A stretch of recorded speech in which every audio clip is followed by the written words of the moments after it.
Паналарды өзіңіз тоқисыз ба? Иә, Қанша уақыттан бері тоқисыз? 20 жыл ма бұл? Кім үйретті сізге? Шешем өзімнің, анам. Қазір көзім жақсы пока. Пенсиядасыз ба? Пенсиядамын, пенсиям аз. Сол үшін осы қосымша жұмыс. Сендер бір бәлетте. Жоқ, апа қоя беріңіз, камераға мән бермеңіз. Қашан өзіңіздің әйел екеніңізді сезіндіңіз? Көптен бері сезінбей жүрсіз ба?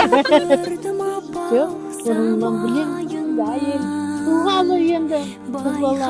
Будущем ана ғой. Қыз бала туылғаннан ана, иә, бірақ қыз бала әйел. Өзіңізге соңғы рет қашан рұқсат еттіңіз демалуға, көңіл бөлуге, салонға баруға? Когда қолым бос болса барам, а так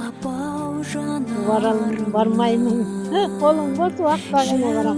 Болса базарға шығамын. Тапқан табысыңызды кімге бересіз? Жаратам, күнделікті үйдің жұмысына, тойға барамыз, қыздарыма беремін. Апа, сізге соңғы рет кім айтты? Өте әдемісіз, жас көрінесіз деп.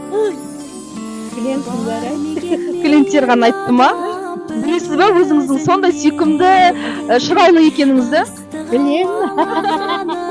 Апа, сіз ғажапсыз, шын мәнінде. Сіздің жұмысыңыз да ғажап, сіздің ісіңіз де ғажап. Рахмет.